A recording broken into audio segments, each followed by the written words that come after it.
Assalamualaikum, salam sejahtera. Anda sedang menonton Agenda Awani. Kita masih lagi berada dalam mood semangat lebaran kita dan pastinya untuk waktu ini selain daripada kita melihat kepada kemeriahan menyambut Aidilfitri ini, ada beberapa perkara yang perlu kita titik beratkan. Antaranya yang saya maksudkan adalah berkaitan dengan sistem ataupun pengurusan kewangan peribadi. Untuk waktu ini kita tahu setelah 2 tahun negara kita ataupun kita berada dalam sekatan pergerakan kerana pandemik COVID-19, sudah tentu tahun ini kemeriahan Aidilfitri cukup berbeza. Jadi kita melihat kepada bagaimana trend ataupun kemeriahan rancaknya orang ramai berbelanja, timbul persoalan bagaimana selepas ini bagi pengurusan kewangan peribadi kerana bila berbelanja sudah sakan isu yang lebih penting adalah bagaimana pengurusan kewangan dapat melindungi individu untuk tidak terjerumus dalam kancah hutang, bankrupt ataupun muflis. Jadi untuk waktu ini, kalau boleh saya nak terus bersama dengan Cik Syamsuddin Kadir. Cik Syamsuddin Kadir adalah perunding kewangan. Assalamualaikum Cik Syamsuddin. Waalaikumsalam warahmatullahi wabarakatuh. Okey, baik. Encik Syamsuddin, mungkin pada waktu ini kita tahu ini adalah Hari Raya Aidilfitri yang ditunggu-tunggu setelah 2 tahun kita tak dapat meraihkan dengan suasana yang sepatutnya semeriah seperti ini. Mungkin secara peribadi daripada Encik Syamsuddin boleh kongsikan bagaimana melihat kepada trend ataupun bagaimana cara orang berbelanja, individu berbelanja dalam mana meraihkan Lebaran pada waktu ini. Okey, dia ada dua kategori yang berbeza lah. Yang terputus betul-betul sumber pendapatan memang beraya secara sederhana. Manakala yang tak terputus ataupun yang dapat yang salam jengkau yang 10,000 duit KRSP, yang mana yang dah masuk sebahagian, ini mengambil peluang untuk saya nak melihat macam balas dendam lah ataupun kodor balik 2 tahun yang tak dapat balik beraya. So mereka sebab dah biasa, dah raya dengan secara bukan sederhana, secara mewah lah juga. Jadi mereka berbelanja lebih lah dan menggunakan duit, terutamanya duit KSP itu untuk raya. Yang itu bagi saya satu kesilapan lah. Dan kita tahu walaupun kita balik ke kampung, tak semua jiran mungkin selesa menerima kehadiran kita. Keluarga kita akan terima kita lah. Sebab walaupun pandemik dah bertukar ke endemik, tapi masih kerisauan tu masih ada di kalangan rakyat. Jadi saya nampak pembelian tu memang melebih lah. Lebih daripada yang sebelum 2 tahun lepas. Encik Syamsuddin, bagaimana boleh kita fahami daripada sudut ekonominya bila mana individu dapat membelanjakan wang untuk membeli barangan, ini sudah tentu melihat kepada baik untuk ekonomi. Tapi daripada sudut bagaimana orang ramai boleh fahami tentang baik untuk ekonomi tapi tak semestinya baik untuk poket sendiri, Encik Syamsuddin? Okey. Kalau raya ni seperti mana kita biasa lihat, orang biasa akan gunakan duit gaji yang baru dapat, bukannya duit yang sudah diperuntukkan. Kalau pengurusan kewangan yang bagus, raya ni kita tak akan guna duit gaji kita satu sen pun, gaji yang bulan lepas lah. Maksudnya gaji yang sebelum raya, yang sebelum kita menyambut raya. Sebenarnya dia adalah peruntukan yang kita dah buat setiap bulan. Memang mahu tak mahu dengan kita buat pembelian di luar sana, ekonomi berjalan lebih baguslah, ramai orang boleh cari pendapatan. Bila kita belanja, orang lain boleh cari pendapatan. Kalau kita semua orang tak belanja, ekonomi kita akan merundum lah. Dari segitu bagus, tapi walau bagaimanapun nak belanja tu mestilah ada had dia, macam brake lah, macam kereta. Tak kira kita pakai kereta selaju mana, semahal mana, dia mesti ada brake. Baru tak jatuh ke raung ataupun melanggar mana-mana dinding. Jadi dalam kewangan ni dia mesti ada had. Iaitu kita hanya boleh belanja 70% saja pada gaji kita. Dan berbalik kalau untuk raya, kita kena kira terus. Kalau setahun tu peruntukan kita adalah 2,400, maka setiap bulan kita dah kena simpan daripada gaji kita RM200 sebulan. Bukannya ambil gaji kita yang sebelum beraya tu, kita dapat gaji yang terakhir tu, kita belanjakan sampai tak membayar. Banyak kes saya dapatlah sepanjang 22 tahun ni yang lepas balik raya, kereta pun dah tertunggak, rumah pun dah tertunggak. Dia akan gila lah kalau rumah tertunggak, bila bank telefon bulan depan, dia pastikan kereta pula tertunggak. Encik Syamsuddin, mungkin pada waktu ini boleh dikongsikan, kita tahu seperti yang dikatakan pada awal tadi, ini masanya untuk orang ramai nak membalas dendam. Itu cara mereka bila mana berbelanja mungkin secara lebih daripada sepatutnya. Mungkin boleh dikongsikan, kalau kita melihat pada 2 tahun sebelum ini, pandemik COVID-19 yang melanda negara dan juga seluruh dunia, sudah tentu ada beberapa kelompok ataupun golongan pekerja yang menerima terus impak secara langsung. Mungkin pada waktu ini, apa iktibar daripada kesan pada pandemik COVID-19 yang perlu diambil kira apabila kita bercakap tentang pengurusan kewangan yang lebih berhemah selepas ini? Okey, baik. Secara asasnya seperti mana dalam kewangan dia suruh daripada gaji kita yang 100% hanya 70% saja kita boleh belanja. Manakala 30 lagi termasuklah pengurusan risiko. Pengurusan risiko tu macam takaful atau insurans ya, sebab mungkin contoh kesihatan kita tergugat macam kena COVID dan sebagainya, kos-kos yang berkaitan dengan kesihatan. Dan selain pada yang 30% tu untuk yang 10% untuk takaful atau insurans, kita juga ada untuk tabung kecemasan. Sebab masa pandemik kita dah tengok mungkin ada pasangan kita ataupun kita dah terputus sumber pendapatan. Terputus sebelum ini ataupun kita belum terputus, kita boleh lihat kawan-kawan kita yang dah terputus sumber pendapatan, sama ada diberhentikan, tempat dia bekerja downsizing dan sebagainya. Jadi kita kena gunakan duit yang tabung kecemasan itulah untuk backup, sebab kita tak tahu lepas raya ni kita masih ada pekerjaan tak. Sebab ada kes, kalau ni saya ambil yang raya-raya sebelum pandemik ya, balik raya dapat surat dah diberhentikan oleh majikan tanpa disedar. Ya, maksudnya sebelum balik raya dia belanja sakan dah, dia ingatkan lepas balik kerja, lepas balik raya masih ada jawatan. Jawatan kita ni adalah orang kata bukannya mandatory yang wajib kita akan ada sampai kita bersara. Encik Syamsuddin mungkin boleh dikongsikan sebagai perunding kewangan, apabila kita melihat kepada realiti semasa ekonomi pada waktu ini, kita tahu apabila sektor ekonomi dibuka, banyaklah individu ataupun orang ramai suka berbelanja. Tapi dalam satu perkara yang perlu kita lihat dan juga kita pertimbangkan, apabila ramai berbelanja, berlakunya sedikit peningkatan harga barangan ataupun disebut sebagai inflasi. Daripada sudut ekonomi, bagaimana boleh kita fahami tentang perkara ini, Encik Syamsuddin? Okey, secara satu yang kita boleh lihat, kenaikan harga ni kalau dari segi ekonomi kita tengok dari segi penawaran dengan permintaan. Kalau orang jual baju-baju raya ataupun persiapan raya banyak, tapi rakyat tidak ada kemampuan untuk beli, permintaan, harga akan turun. Tapi disebabkan kita tahu bulan April hari itu, sebelum kita menyambut raya, kita dapat tahu satunya adalah kerajaan dah membuka peluang untuk orang mengeluarkan duit KWSP. 10,000. Jadi ini yang menunjukkan rakyat memang ada duit cash lah. Dan itu salah satu yang menyebabkan harga naik, sebab permintaan mungkin melebihi daripada penawar. Keduanya adalah memang masa untuk mengambil untung lah, sebab masa musim raya ni mau tak mau baju raya untuk anak kena beli secara asasnya. Jadi peniaga boleh juga mengambil kesempatan, sebab saya tengok even makanan yang dijual sebelum bulan puasa pun ada peningkatan. Dan saya percaya lepas puasa nanti dia turun balik ada setengah. Dan satu lagi yang tak turun adalah yang dikategori sebagai inflasi lah. Sebahagian daripada benda yang berlaku yang inflasi dia tak turun dah. Sebab dulu contoh nak mudah faham, dulu kita makan nasi lemak, mungkin bawah pokok, kita beli nasi bungkus tu bawah pokok. Owner dia tak perlu membayar sewa kedai, tak perlu membayar elektrisiti, tak payah bayar EPF KWSP untuk kerja. Sekarang kita beli benda yang sama tapi di restoran, ya, di restoran ataupun di kedai yang dalam bangunan.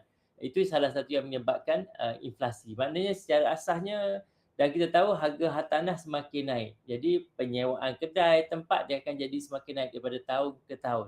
Ini yang menyebabkan peniaga tak boleh jual lah dengan harga dulu. Dan satu lagi, inflasi juga boleh disebabkan oleh bahan mentah yang dah semakin terhad. Macam kita tengok, untuk mudah faham, kita tengok pokok balak lah. Dulu orang buat rumah kayu adalah orang miskin. Siapa yang buat rumah batu itu orang kaya. Sekarang ni dah terbalik. Siapa yang buat rumah kayu itu yang kaya. Sebab harga kayu lebih mahal daripada batu dah di zaman ini. Ya. Jadi apabila bahan tu dah semakin berkurangan, harga dia akan semakin meningkat. Ya. Contoh bahan-bahan mentah kan dah semakin berkurangan. Itu salah satu. Jadi nak faham tentang inflasi ni, kita ingat satu je. Secara asas inflasi kita nak tengok apa yang ada kat dalam negara sekarang ni, lebih kurang 3 hingga 4% tu adalah untuk yang asas je. Inflasi ada dua, satu yang asas, satu lagi yang gaya kita sendiri, macam bergaya ni, macam kita pakai handphone lah. Ada orang pakai handphone yang ada WhatsApp yang harga 400. Tu bagi saya inflasi dia tak tinggi sangat berbanding dengan orang yang lifestyle pakai handphone yang ribu-ribu. Jadi inflasi asas semua orang merasa. Inflasi yang berkaitan dengan gaya hidup dia bergantung kepada produk apa yang kita ambil dalam pasaran. Encik Syamsuddin, mungkin kita boleh kembali balik kepada isu dan juga topik perbincangan kita, iaitu berkaitan dengan pengurusan kewangan secara berhemah. Mungkin pada waktu ini mungkin boleh dikongsikan. Seronok bila tengok orang berbelanja, tetapi dalam satu halnya kita tak seronoklah bila ada rakan-rakan ataupun saudara-mara kita yang terjerumus ke kancah muflis ataupun mereka yang menambah lagi hutang. Bercakap tentang hutang ni, bagaimana boleh kita fahami? Ada perkara hutang yang boleh kita lakukan, tetapi ada hutang yang sepatutnya boleh kita hindarkan, Cik Syamsuddin. Okey, baik. Ya, betul. Sebenarnya hutang ni ialah bank ataupun institusi kewangan menawarkan sebanyak yang boleh instrumen yang dalam bahasa kampungnya kita panggil hutang lah ya. Ada hutang yang membuatkan kita semakin lama semakin kaya. Hutang ni bagi saya rakyat patut ambil lah. Ada hutang yang membuatkan kita semakin lama semakin miskin. Yang ni rakyat secara individu perlu elakkan ya. Hutang-hutang yang membuatkan kita semakin lama semakin miskin adalah hutang kad kredit sebab kadarnya lebih kurang 18% setahun. Maksudnya macam ni, kalau hutang kita sekarang dah 4,000 tahun 2022 ni, 4 tahun daripada sekarang lebih kurang 2026, hutang tu akan jadi 8,000. Selepas tu 16, 32,000, 64,000. Saya ada kes yang seorang individu bujang berhutang 6,000 sebelum kahwin. Masa nak bersara kena bayar hutang kad kredit yang 6,000 tu lebih kurang 100,000 lebih tak silap saya, termasuk dengan charge dan sebagainya.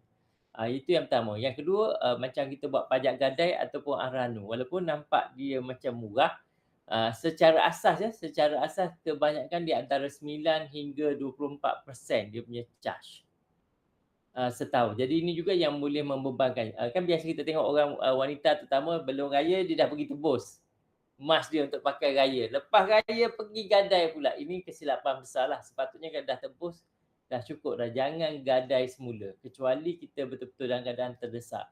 Dan kalau pembiayaan peribadi bagi saya secara asasnya rakyat Malaysia tidak memerlukan pembiayaan peribadi. Maknanya kalau kita di luar sana dah ambil pembiayaan peribadi, tengok sama ada kita dah menyalahguna. Sebab banyak kes saya dapat ambil pembiayaan peribadi sama ada nak buat bisnes ataupun skim cepat kaya. Itu yang cepat yang jadi muflis. Ya, saya tanya duit tu ke mana, tak tahu ke mana dah. Ada yang juga yang buat benda yang pelik, ambil pembiayaan peribadi nak pergi simpan dalam simpanan FD. Ya, FD kadang-kadang dapat 1.8% tapi dia pergi ambil pembiayaan peribadi yang charge-nya 3%, 4%, 5% dan sebagainya. Sebab dia nak tengok dalam akaun dia ada duit banyak. Ya, ini adalah kesilapan. Dan kalau ambil kereta pun tempoh maksimum 5 tahun. Maksudnya kalau kita nak beli sebuah kenderaan, ambil tempoh lebih pada 5 tahun, kita dah beli sebuah kenderaan di luar kemampuan kita. Jadi hutang yang buatkan kita semakin kaya adalah hutang beli rumah yang tidak membebankan. Tidak membebankan bergantung kepada gaji kita. Kita tak boleh tengok orang lain. Orang lain beli rumah sejuta mungkin tak beban kepada dia bila pendapat dia terlampau banyak. Tapi bagi kita mungkin rumah 500,000 pun dah beban. Ya? Dia tengok atas gaji kita dan beli bukan ikut apa yang bank tentukan layak, yang kita rasa tak stres untuk bayar setiap bulan. Itulah dua jenis hutang, satu yang perlu kita elakkan, satu yang kita boleh ambil.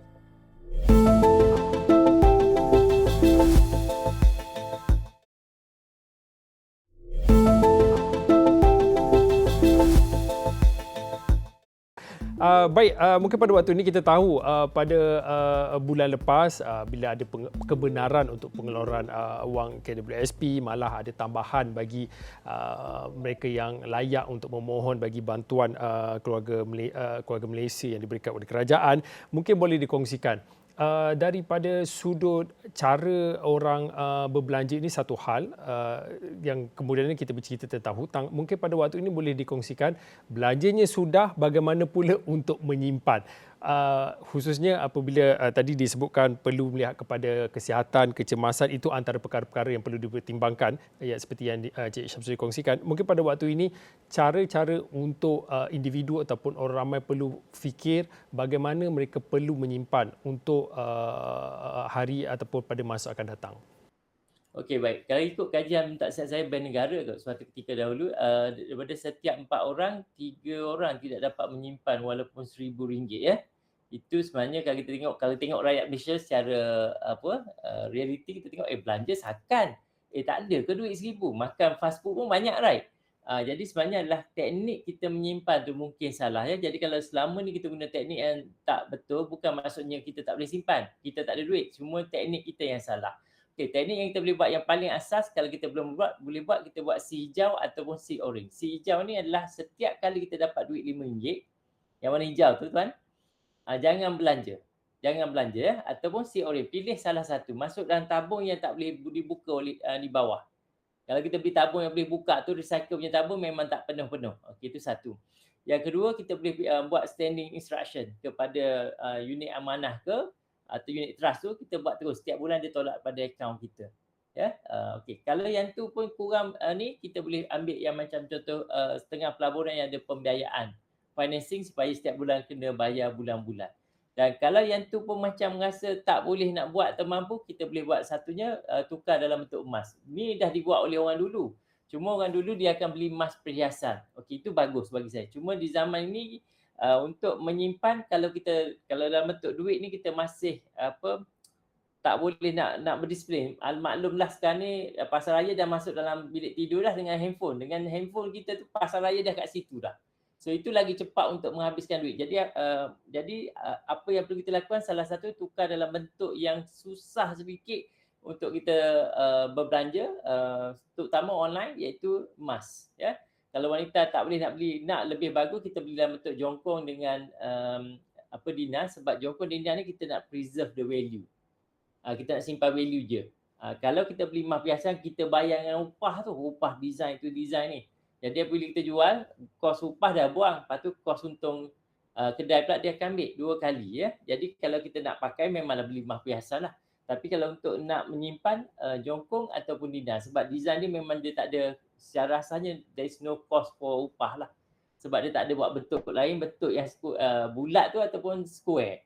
Itu salah satu yang benda kita boleh buat lah untuk mengembalikan balik simpanan kita, mungkin salah satu yang telah kita guna. Macam QXP tadi pun, satu langkah lagi yang kita boleh buat, kita info ke majikan kita ada borang tak saya kena isi, tukarkan daripada kita punya caruman daripada 9 ataupun 11% kepada 13 ataupun 15 supaya akaun 2 kita, akaun 1 2 kita dapat dipenuhi semula yang jumlah yang kita dah keluarkan. Alang-alang Cik Syamsuddin dah sebut tentang emas dan juga pelaburan berkaitannya. Mungkin boleh dikongsikan sedikit. Mungkin ada yang masih lagi confused ataupun sangsi berkaitan dengan apabila mereka dapat ataupun kebenaran untuk mengeluarkan wang simpanan pekerja KWSP RM10,000 pengeluaran khas itu. Daripada sudut untuk tujuan apa yang sepatutnya mereka lakukan. Ada yang betul-betul keluar untuk melabur dan ada juga yang memilih untuk membeli emas dan juga pelaburan emas. Adakah ini satu tindakan yang baik daripada sudut perbelanjaan dan juga pengurusan kewangan, Encik Syamsuddin? Ya, sebab zaman dulu sebab kita nak kena beli kan, kena beli emas perhiasan. Sekarang ni apabila dah ada bentuk jongkong yang boleh dulu jongkong kena sekilo. Yang tu yang rakyat biasa tak dapat setai. Sekarang ni jongkong kalau nak beli dengan saya yang cerdik adalah 10 gram. Kalau dinar 1 dinar. Jangan beli yang bawah tu, macam 1 gram dia tak berapa bagus lah kalau untuk simpanan yang 2 dalam 1 dengan pelaburan. Dan emas ni sebenarnya kita tengok track record dia macam anak kata anak tiri ke bukan anak angkat kepada hartanah. Di mana ataupun kadang-kadang boleh jadi adik bongsu pada hartanah. Di mana kalau kita tengok tahun 1960, harga emas sekilo hanya sekitar RM5,000 saja. Harga ini dah lebih daripada RM280,000 sekilo. Ya. Mana kalau dulu segram RM5, sekarang ni 280 lebih segram. Jadi maksudnya kita boleh buat beli emas ni untuk salah satunya untuk langkah untuk beli hartanah juga. Macam QXP dia ada dua, dana untuk akaun 1 lebih pada persaraan, dana akaun 2 lebih pada salah satunya untuk beli hartanah. Bagi yang belum beli, boleh gunakan ni untuk beli emas, dan insya-Allah kalau kena teknik dia, strategi dia dalam masa 1 hingga 3 tahun paling cepat ataupun 5 tahun kita dapat tukarkan emas kita tu kepada hartanah. Contohnya tanah kebun, tanah lot ataupun boleh bayar wang muka untuk flat. Dan saya pernah buat uji kaji dengan 2 orang OKU Pelihatan, dan tak silap saya musim raya ni sebab saya nak tunggu dia balik daripada kampung, dia kata nak beli kebun, guna emas je. Dia OKU Penglihatan B3. B3 ni maksudnya kalau nak membaca kena guna kanta. Nak berjalan kena guna tongkat orang OKU Pelihatan lah. Jadi maksudnya benda tu memang efektif insya-Allah di zaman inilah, di zaman sebab dia mati dia bila dah tukar dalam bentuk emas ni kita jadi tak ada cara dah kan kalau kita bawa handphone kita macam mana tak boleh nak beli barang dengan emas kita tu. Tapi kalau duit tak kiralah tak akaun mana-mana right. Sekarang ni kita boleh link semua akaun. Even setengah yang macam tabung haji pun kita dah boleh link dengan akaun bank kita dah. Jadi kadang-kadang simpanan di tabung haji pun dah jadi perbelanjaan di tabung haji dah.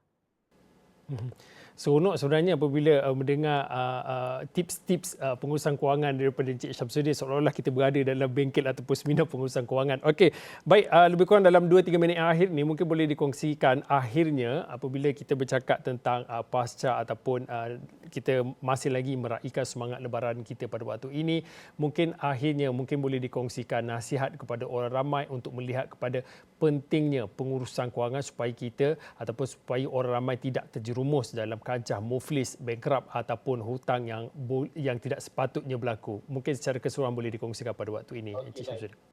Saya suka dengan soalan itu ya. Sebenarnya pengurusan kewangan ni dia boleh membuatkan kita memiliki lebih banyak harta berbanding yang kita percaya. Apabila kita memiliki pengurusan kewangan yang tip-top. Banyak saya jumpa orang yang tak boleh beli rumah. Sebenarnya kalau dia mengurus kewangan dengan betul, maksudnya buat had tadi belanja 70% saja pada gaji dia. Kalau maknanya kalau gaji 1,700 je boleh belanja. Kalau gaji 10,000, 7,000 je. Kalau gaji 100,000, 70,000. Maknanya 70% je. Kalau gaji 3,000, 2,100. Kalau dia buat had yang tu, banyak benda kejutan yang dia akan nikmati. Pengurusan kewangan bukan nak menghalang kita hidup stres. Pengurusan kewangan untuk membuatkan kita menerima sebanyak-banyaknya kejutan. Dan satu lagi dengan pengurusan kewangan, ia dapat mengelakkan kita daripada membuat pelaburan yang bersifat skim cepat kaya.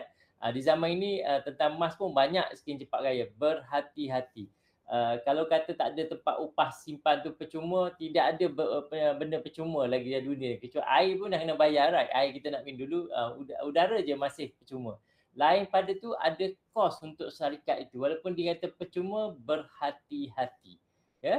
Sebab ada kadang-kadang ada udang di sebalik ni. Kita takut nanti kita ambil duit tu sebab nak dapat kembalikan duit yang kita telah lebur untuk raya, kita masuk dalam pelaburan-pelaburan yang menjanjikan 1,001 bulan dan bintang. Itu elakkanlah. Maksudnya dan buat had.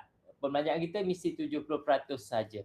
So dapat gaji curi terus 30%. Kalau kita tak curi hari gaji, dia akan jadi sekadar tumpan lalu je dalam akaun kita. Pagi kita tengok gaji kita, petang dah tengok mana gaji ni. Wallahualam. Okey, itu antara tips-tips yang dikongsikan oleh Cik Syamsuddin Kadir. Cik Syamsuddin Kadir adalah perunding kewangan yang mana berkongsi sedikit pandangan beliau untuk melihat kepada cara orang ramai berbelanja, khususnya kita bercakap tentang mood dan juga semangat lebaran yang masih lagi kita raikan pada waktu ini. Terima kasih Cik Syamsuddin atas perkongsian ilmu dan juga pengetahuan berkaitan dengan pengurusan kewangan yang lebih baik. Saya kira itu saja untuk waktu ini. Agenda Awani, saya Fauzin, kita jumpa lagi.